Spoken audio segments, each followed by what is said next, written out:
This is a Nintendo Switch. This is a Nintendo Switch Pro. Kind of. It was inspired by the Nintendo Switch. Something that the Kickstarter page wasn't shy about admitting. It even uses the same sticks as the Switch, and we'll get to that. It also has an almost identical form factor, size, and mold. The biggest difference is that this guy can barely manage to play Outer Worlds, whereas this can run Cyberpunk. It's called the Neo, and it was designed to be the world's most powerful handheld console. And they did that. Here's the beauty of it. Other than the fact that it's a beast that can play Cyberpunk, Red Dead Redemption, GTA 5, you name it, it's not tied to any one store or company. Meaning you can just install Steam, Game Pass, Epic Store, whatever you want, and start downloading all of your games onto the console. And if you want to buy more games, you don't have to pay Switch tax or full price games on the PlayStation Store. You can wait for summer sales. Or, if you have an eye patch and a peg leg nearby, and you're feeling a little piratey, you can really let your imagination run wild. Or you could just play Sea of Thieves. I think more than anything, what excites me about this console is just seeing what is possible.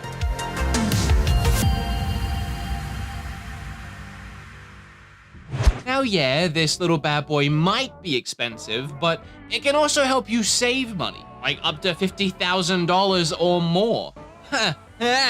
Wanna know how?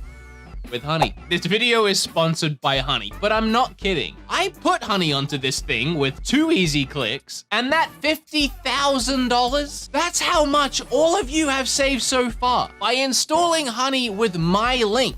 joinhoney.com/BeatEmUps. That's insane. Honey has tracked my viewers' savings, and the grand total is $49,681. And why stop there?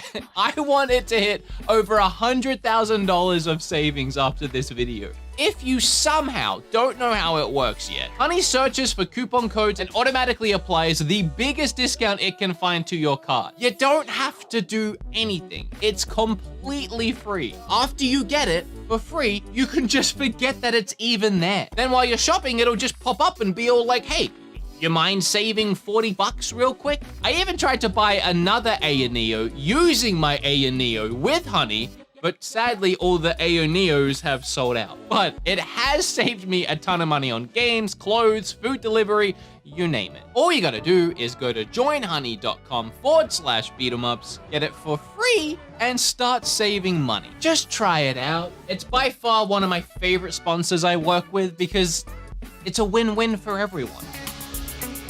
I didn't think we could get something like this now, and after seeing it and experiencing it, it just makes me even more excited for what Nintendo could do, either with a Switch Pro or maybe even their next console. Now look, I'm not being paid to make this video, at least not by Neo. Thank you, Honey. Nor was I given anything to say about the console. I was sent the product for free, but the only conversation I've had with the fine people at Neo was via Twitter DMs and whoever runs their social media. Not exactly a professional transaction. And 90% of that conversation was just about the fact that FedEx lost my package, and this thing got here 2 weeks later than it should have. Suffice to say, all thoughts and opinions in this video are my own. Believe it or not, this system that was designed to be a Nintendo Switch Pro is just slightly up my alley, and I figured a lot of you would get a massive kick out of seeing me struggle with this thing, and also to be impressed by it, because this thing is freaking impressive. It just also kind of sucks. See? My own words. Alright, I've had this thing now for over a week, and I have been playing it non-stop. Partly because I installed GTA 5 onto it, and I've gotten re-addicted to that game, but also I really wanted to put it through its paces. And I wanted to make sure it wasn't gonna blow up. GTA, I have wanted that to release on Switch ever since the Switch released. So yeah, it was the first thing I installed, and it's perfect. It looks incredible, it runs at 60 FPS, I am completely floored at the picture quality, the clean lines, the crisp visuals, thanks to this 7-inch 800p screen. Running this game even at high graphics settings isn't a huge push for this tanky mini PC at 1280 by 800. I feel like I've been living my dream come true the last week, laying up at night in bed playing one of my favorite games of all time on my fake Switch. In fact, speaking of dreams come true, one of my most popular videos on YouTube was how do we make the Nintendo Switch better? And it's funny how much of what we talked about that have ended up happening just not thanks to Nintendo and thanks to this thing. Let's go down the list. To start with, one of the biggest requests were themes. People wanted customizable themes on the Switch. The AEONEO runs Windows 10, so just whatever desktop you want, really. I installed a wallpaper engine and got this really nice Xenoblade background that the grass moves and it's on like a day and night cycle and it's just really cool and you can do whatever you want. Netflix. Just download the Netflix app or load up a browser and go to any of the streaming services. You have them all. Speaking of browser, that was the next one. Mozilla, Firefox, Chrome, you name it. Two of those are actually the same thing. Voice chat and communication was a big thing here. With this, go wild. It has Bluetooth, so you can plug in whatever you want. I've already tried my Raycons, and they worked in seconds and sound great. Or you have the aux, of course, that you could use, as well as 3 USB-C ports. A big thing people wanted from the Switch was a better battery. We didn't get that here. We actually did get that one with Switch eventually. Here we have an average of 2 hours, which isn't bad. I know it seems short. It is the bare minimum you would want for a console like this. But I mean, there were even certain Switch games that would drain the original Switch's battery in a couple hours, and this thing's running Red Dead 2 and games like that. Yeah, it's gonna drain. Joy-Con drift. A lot of people wanted Joy-Con drift to go away. That hasn't happened yet. I can't speak for this after a week, but really, I'm pretty sure they did just use Switch analog sticks, so I could see it being an issue here. I'm assuming they thought of that. You would really think they would have thought of that, and maybe these sticks just look the same. I won't know for a while on that one.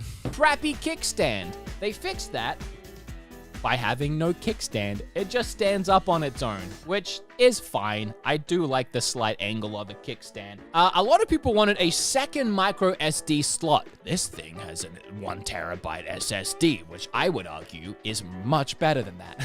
I argued that if you removed this big thick black border around the Switch's screen and brought the screen closer to the edges for another model, that screen would feel so much bigger, and it does. These screens are essentially the same size, but this one is just right out to the edges, and it feels big. Don't take that out of context. One big thing I'm sure a lot of you noticed already, it has a D-pad. And yes, it is glorious. Nintendo. And then the biggest thing that really, when you ask people what they want from their Switch, they will tell you games, or a certain game, or whatever game they want to come to the Switch. That's not really an issue here, because it has everything. I mean, obviously not Sony or Xbox exclusives, but for the most part, it has everything. Even Virtual Console, in the form of being a dirty, illegal emulator person. Yeah, I mean, a lot of people want Virtual Console on Switch. Doesn't look like it's happening, but here you can go crazy. In fact, I tried, and I had a time. To begin with, I tried to put Breath of the Wild on it because I mean, it would be funny. Yeah, you know why. But for whatever reason, I just couldn't get it to work. CMU emulator and Breath of the Wild, it was hard to even get that to work on my PC, to be honest, and getting it to work on this thing proved impossible. I don't know if it was me or the console, but I could get it to start loading and then it would just crash. Honestly, it was probably me. I probably did something wrong. It's a really finicky process. So I dropped that, forget about that, and I tried to just make a Virtual Console, and I started by trying to emulate N64 games. That didn't go well either. I spent a couple hours just trying to get Project 64 to open, where every time I try and open Project 64, it tries to open on another screen. You know that thing that computers do sometimes, where you don't have the other screen, but It tries to open on the other screen, and I could not fix that. Now, with an actual computer, you would just hold down like Windows Shift and then left or right or something, and the app can switch monitors. You can bring it back that way. I tried that on this. I tried bringing up the keyboard and holding down those buttons, but it seems like for some reason this keyboard can't register multiple presses. You're gonna do one at a time, so that's out. I think the only way I could actually get this to work is if I plugged in a keyboard using USB-C, which I don't really have on standby, and I shouldn't really have to do anyway. That is really the biggest issue with this, and it's not really an issue. It just depends how you think about it and how you look at it. Because you're running Windows, right? On a console like the Switch, you have teams of people working night and day for months to bring games or develop apps and features for the console, so when you get it in your hands, it just works. It's been optimized for the console, it works. Here, you're running Windows, and just like on a PC, you're gonna run into issues you need to fix all the time. You're buying a PC. It's on you. And there are people online that have this running perfectly fine as an emulator. ETA Prime got Launchbox running on it with a ton of games. I couldn't do it because I'm dumb. It can happen, but this is an issue I think a lot of average people like myself would run into trying to work with this thing. Could I get it to work? Yeah. Is it worth my time? Nah, I don't care enough. I just wanted to record some footage for the video. So that said, let's stop being dirty illegal pirates and actually get on a more morally ethical train and play some actual games that I paid for. Because that's where this thing shines, and that is its intended purpose, to be a powerhouse that plays video games. Now, you little nitpickers. I know I've been showing you a ton of gameplay already running off this thing, but I need you to know that all the gameplay I've recorded that you're seeing that's not off the screen is from this dongle. Because this machine here is built purely to be a portable console. There's no dock, there's no slotting it into something and then playing it on your TV. It's supposed to be portable. If you want an expensive PC that you can play on your TV or your monitors, buy a PC. That said, it does have USB-C ports. This is for mobile phones, really. It's a $20 dongle that you plug into the USB-C port and it just puts out whatever picture. I don't know what picture it's putting out. I don't know what resolution or quality it's doing. It's 20 bucks, so it's probably not great, but it's the best I figured out. I'm saying this because almost everything I've played on this thing looks incredible. But whenever I try and record footage, I'm like, oh, all right. Well, let's take a look at the games I have put on this thing. To start with, Cyberpunk, because I had to. But I gotta say, it looks pretty darn great. Frame rate wise, it's by far the worst experience I had. At about 15 FPS, it was the only game that was unplayable. But here's the thing. I don't blame A&E for that. Here, you're at the mercy of PC games and how well they were optimized, which is why games like GTA 5 runs so well. It's well optimized. In fact, Doom Eternal has been my other favorite experience on this console because it looks perfect and runs at 60 FPS. I've been having a blast running through and destroying hordes of demons in that game on this thing. I love it. It's so good. It's a very well optimized game. It's just Cyberpunk is not. It's optimized terribly and it runs awfully because of it. The same can be said for Warzone, which is a nightmare of a game. It's optimized so bad. It crashes all the time on my PC, and my PC is good. And of course, on this thing, while it does hit 30, 45 FPS, constant dips, constant skips, it just barely manages to run. It looks awful. It's got all those jagged edges on everything. Anything then like 2 feet in front of you looks like a Picasso painting, and it's just hard to see anything. It's hard to play the game. But on the other side, you have Sea of Thieves, which looks... I probably sound like a broken record here, but amazing. Just being out there on the ocean, you could fool me if I didn't know any better. It would look like it's in 4K. The water is so crisp. It runs at about 30 to 40 FPS, but it's so smooth and consistent, I actually feel like it's much higher. I swear the console's lying to me when it tells me 30 FPS because it feels like 60. So yeah, it might be a hit or miss with games that are optimized pretty poorly, but then you have a game like Red Dead Redemption, which I would think, I mean, that game even struggles on my PC at 4K, but it struggles on PCs, but on this, it looks amazing.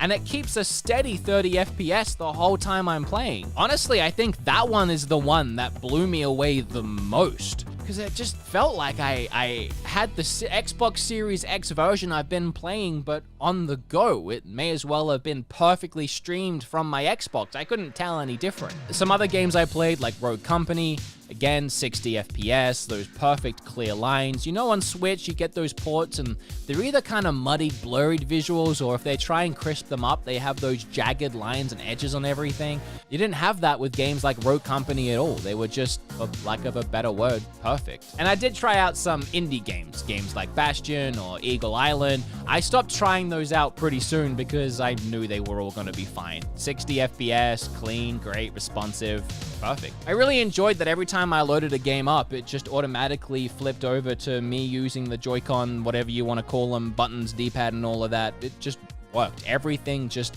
worked. And if you want a list of more games, if you go to their Kickstarter, it'll show you their tests and what they've ran for certain things. Like Devil May Cry 5 is 60 FPS. That doesn't surprise me. It's 120 FPS now on the new consoles. Clearly another very well optimized game. Monster Hunter World runs at 50 to 60. Resident Evil 3 runs at 60 FPS. So I would say for 99% of games, you are looking at them running and playing perfectly fine. But if you know a game is a lot of trouble, even on PC, you might run into some issues. But then again, with Red Dead, maybe not. I don't know. Oh, and it does have that SSD, and I didn't sit here timing load screens. Couldn't be bothered. They're just quick. It's really fast. I was surprised at some games, in fact. Like Sea of Thieves, I swear loads quicker on this thing than it loads on my Xbox. Oh, and I can't forget Witcher 3. Witcher 3 was a fun one, because we have that on Switch, and I really wanted to compare the two, and the comparison is bar none.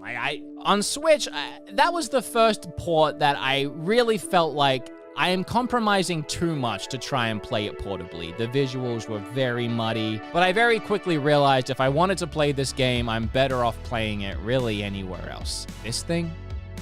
Not the case. The difference is night and day, and it runs at 45 FPS, so I mean, if I had to play that game portably, I know which system I'm choosing. I really can't stress enough how good games look on this and how impressed I am with this thing. It's almost unbelievable if it wasn't for the fact that I've played it, so I believe it. And while for a lot of these games you are losing some atmosphere, shadows, particle effects, things of that nature when you set it to low settings, you have this smaller screen which hides a lot of that. You don't need a 4K resolution or every particle effect turned on. You don't notice lower texture quality as much as you would on a 4K TV. Or maybe I'm just going insane, but standing in the middle of Valentine while I take my evening poop still blows my mind.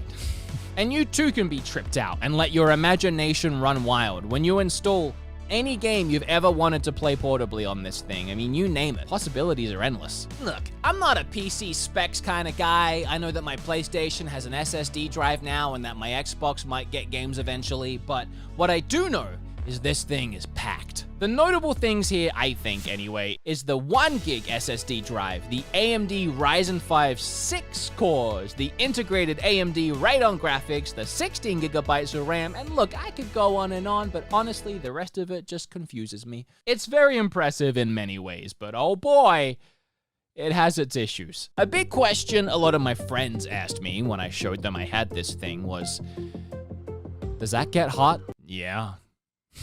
It does. Really only when I'm installing games. It'll get really hot and the fan will get really loud. Sometimes while I'm playing games for a long time, the fan might pick up and it might get a little warm. It only gets warm on the screen, or hot on the screen. And it's not like cook an egg hot, but it's noticeable. That said, the Joy-Cons don't get hot at all, so as long as you're just playing, you might never notice. It was really only when it was installing and I went to pick it up and I was like, oh, that's getting a little warm. But I also think it's my own fault, because I'm so used to downloading something on Switch and putting it down for later, and then I put this thing down and I'm like, go ahead and install. And I probably shouldn't do that because even though it has these vents on the top and bottom, there's a big fan right here, and I'm putting it down on the fan, so it might be my own fault. And speaking of the fan, it can get really loud.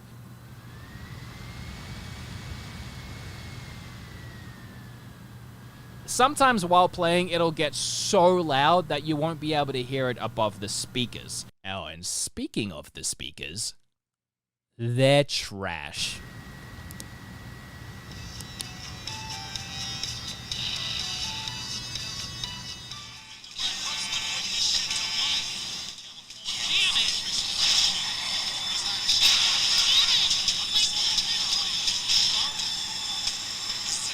That is the absolute worst part in this system. Every other part of this feels quality. I love the triggers, I love the buttons, I love the way it plays games.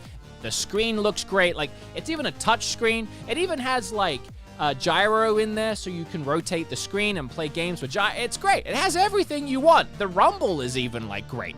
But the speakers, they just cheaped out on those completely. I don't know where they got their speakers from, like the 90s? Side note as well, the volume up is where I feel like the volume down should be, and vice versa, but that's a side rant. So really, the fan getting louder than the speakers isn't an issue, because for one, good, bury that sound, and for two, you should really only ever play this thing with headphones. I mean that.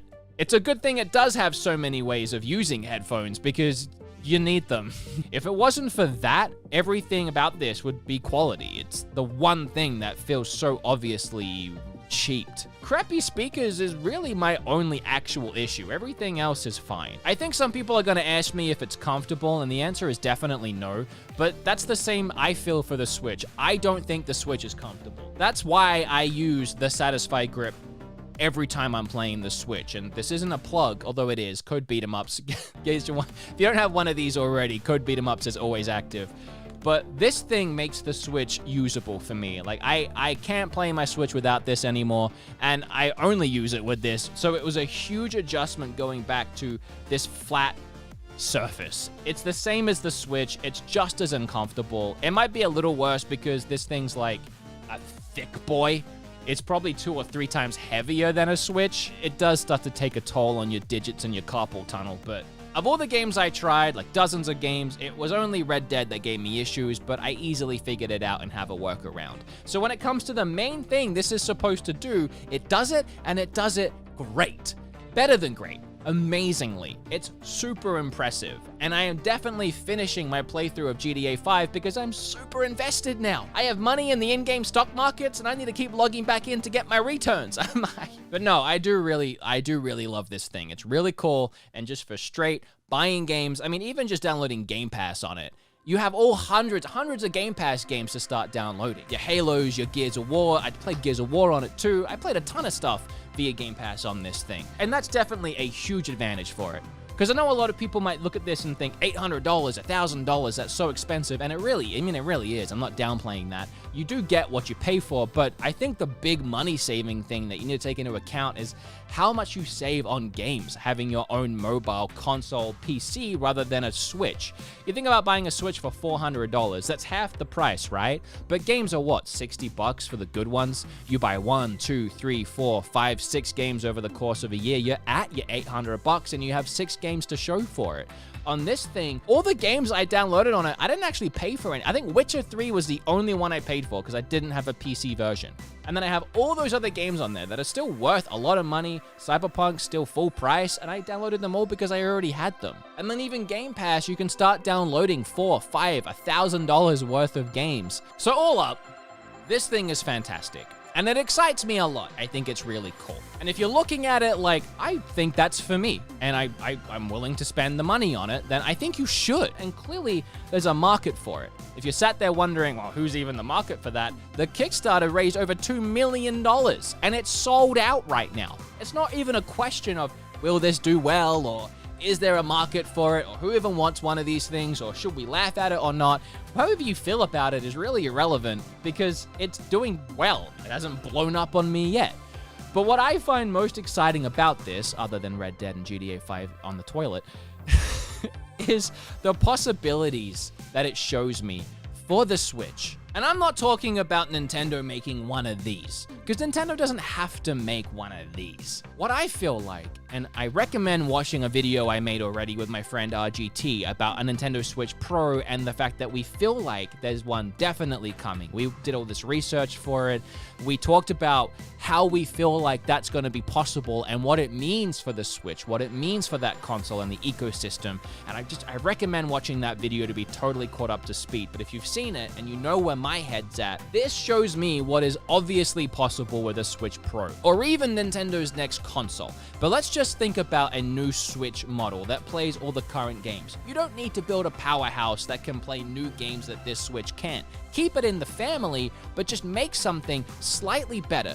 doesn't have to cost $800 with all this pizzazz. It can cost half of that. And this thing here is already almost half a decade old. So all Nintendo has to do is build that Switch Pro or Super Switch or whatever you want to call it and make it a console that can just play Nintendo's own games better. Imagine playing Breath of the Wild 1 or the new one, second one that's coming, or Mario Odyssey, these games that we love, but playing them at 60 FPS, 1080p, or even that artificial 4K that Sean and I talked about, which is very possible.